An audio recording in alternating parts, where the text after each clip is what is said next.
Sa isang liblib na baryo sa probinsya ng Capiz, isang lugar na matagal nang pinabalot ng katahimikan at mga bulong ng takot. May isang alamat na pilit kinalilimutan ng mga tao dito. Pero may mga bagay na kahit ibaon pa sa limot, babalik at babalik. Si Leah ay bagong guro na nalipat sa baryo. Tahimik ang lugar, halos walang kuryente tuwing gabi at ang mga bahay ay malayo sa bawat isa. Sa unang gabi niya roon, napansin niya agad ang kakaibang ugali ng mga tao.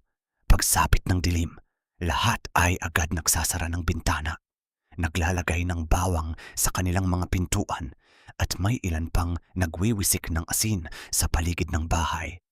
Hindi niya iyon pinansin noong una hanggang sa makarinig siya ng kakaibang tunog. Tik, tik, tik. Parang may kumakatok pero hindi sa pinto, sa bubong. Lumabas siya para tingnan pero walang tao, walang hayop. Tanging ang malamig na hangin at madilim na paligid ang sumalubong sa kanya. Kinabukasan, ikinuwento niya iyon sa matandang kapitbahay niyang si Aling Rose. Biglang nanlamig ang mukha nito. Kapag mahina ang tunog ng tik-tik, ibig sabihin malapit na siya, sabi ng matanda. Nanginginig ang boses. Aswang! Napatawa si Leah. Hindi siya naniniwala sa mga ganoong bagay. Pero nang sumunod na gabi, mas malakas ang tunog. Tik, tik, tik.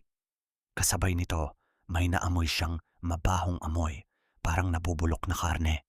Naramdaman niyang parang may gumagapang sa bubong, mabagal, maingat, naghihintay. Bigla niyang naalala ang sinabi ni Aling Rose.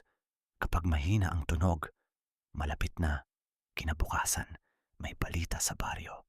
Isang buntis ang natagpo ang patay sa kanyang bahay. Walang sugat, pero tila ba may nawawala sa kanyang sinapupunan. Nagsimulang matakot si Leah. Tuwing gabi, bumabalik ang tunog. Unti-unti siyang nawawalan ng tulog.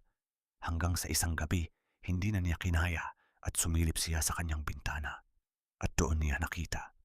Sa tuktok ng puno sa harap ng kanyang bahay, may nakapwesto. Isang nilalang na baluktot ang katawan. Mahaba ang dila na kumikislap sa liwanag ng buwan. At ang mga mata, direktang nakatingin sa kanya. Ngumiti ito. Kinabukasan, nagpasya si Leah na umalis na ng baryo. Ngunit bago siya makaalis, dumaan siya kay Aling Rose para magpaalam. Pagpasok niya sa bahay, naamoy niya ang pamilyar na amoy. Bulok. At aalis ka na? Tanong ng matanda na katalikod. Opo, sagot ni Leah kinakabahan.